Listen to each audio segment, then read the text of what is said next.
Salutations everyone, welcome to What Mattered, now gluten-free. Just kidding. If you don't like gluten, you can go f*** yourself. What, was that too harsh?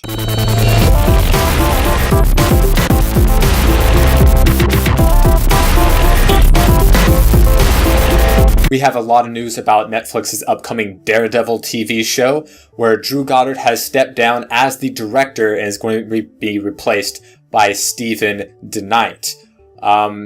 Goddard had written the first two episodes of the show, and they are still going to be used, and he's still going to be overseeing the show in some form or fashion, but is no longer going to be directing due to other projects that he's involved with. So DeKnight of Spartacus fame will be taking over the helm as Daredevil, and they have also casted the lead British actor Charlie Cox. I know, another American superhero being played by a Brit, but I guess that's just the way it's going to be going nowadays. He's from Boardwalk Empire. He doesn't have a lot of acting credits to his name. Hopefully they've made the right choices. They have a good director in place as well as a good star to forefront the Netflix Marvel TV shows, which are also going to be coming out for Iron Fist, Luke Cage, and January Jones, as well as teaming them up all together at the end of all those series runs. So hopefully it gets started off on a good foot and we can see some specs for the show very soon. In other hero casting news, or should I say villain casting news, Thanos has finally been casted. Josh Brolin will be bringing the voice to Thanos, which is going to be have a puppeteer sort of role in the Guardians of the Galaxy movie, but not really the main villain, but he supposedly is going to be in the movie to some capacity, and of course is going to be involved in Age of Ultron and Avengers 3, whenever they plan on making that. So, they got this casted, that's out of the way, and it's Josh Brolin. I mean, he's alright. The new Battlefield game has been announced, called Battlefield Hardline. Not a war game, or really anything that looks like a Battlefield game. It's going to be a cops and robbers kind of game, which is really weird that they put the Battlefield moniker to it. I think it's really interesting.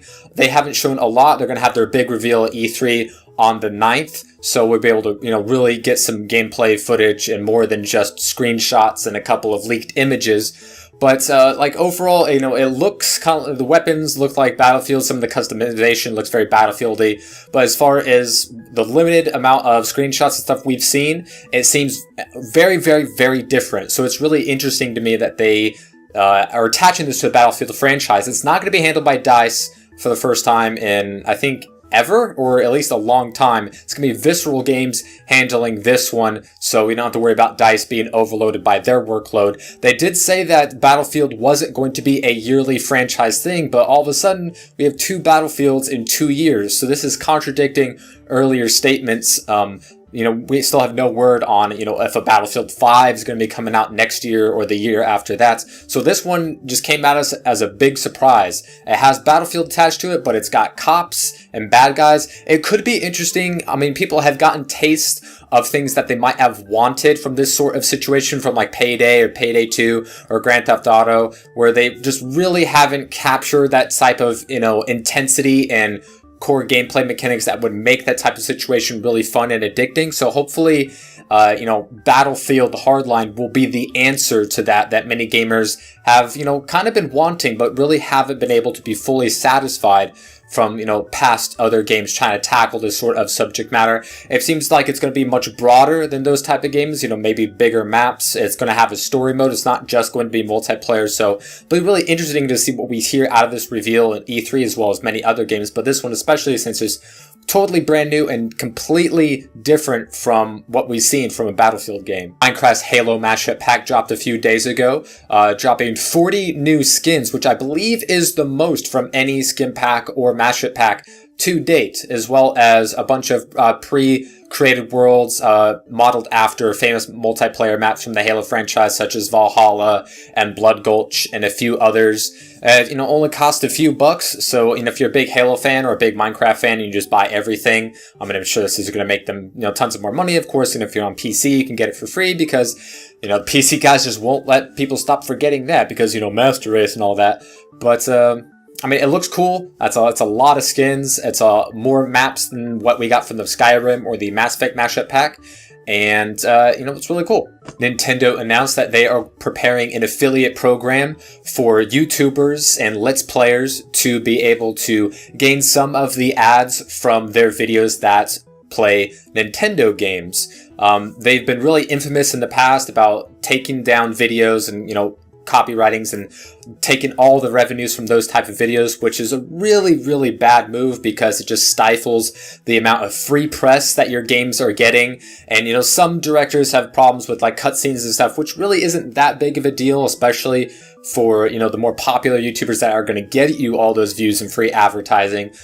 This is a program that you have to buy into, so you kind of have to, apply with them or something. They're in the early stages of figuring this out, and you'll get a small portion of those ad revenue from those videos. So, no word if those are going to be, fair sharing of revenue, or if Nintendo is going to be taking a huge cut. But it's something a lot of people have been griping about. It's bad for the YouTube community, it's bad for Nintendo, and bad for the sales of their games. If they knew what they were doing, they would just have never done this all together, or at least drop it now that, they're in dire need of any type of, positive press, or really any press at all, because, the way that the Wii U is tanking, especially with some big games coming out. I mean, Mario Kart 8 just got launched, and they have, the new Smash Brothers game coming out later this year, as well as like Zelda Hyrule Warriors.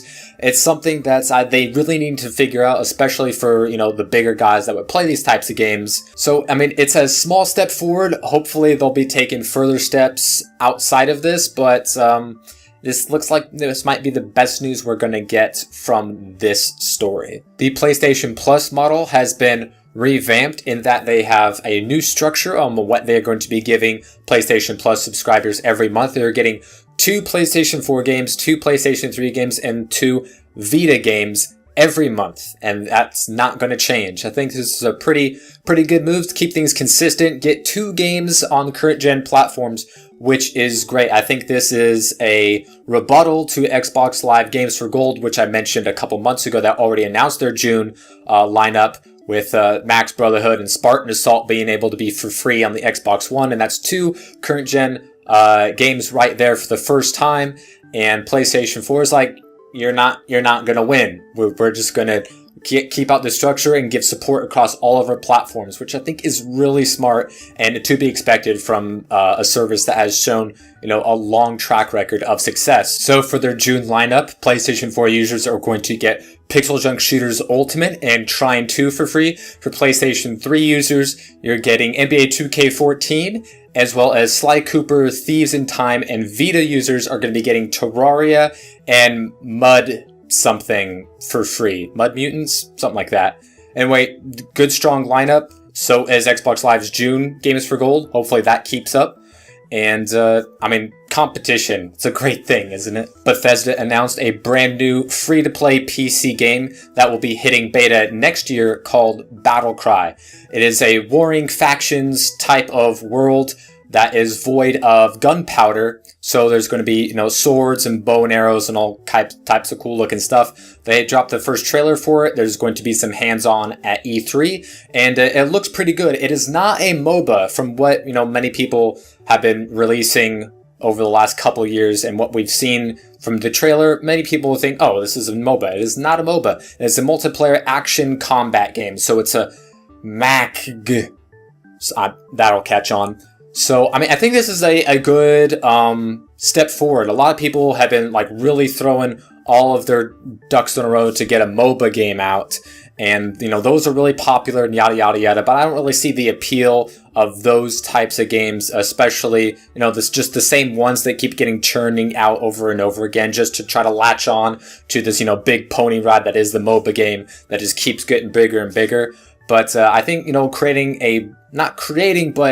really pioneering a new genre in the free-to-play model is a good idea. And if you can get a really good combat system in there, this might drive that as the next new big thing. It is Bethesda, and, it's a free-to-play, and it could be really, really good and set the bar for future games to be made on either that model or just as a multiplayer scheme as a whole in the future. So anyways, that's all I have for you guys. Be sure to stay tuned next week for another What Mattered. All the stories that I mentioned will be in the doobly-doo below, and I will see you guys next time.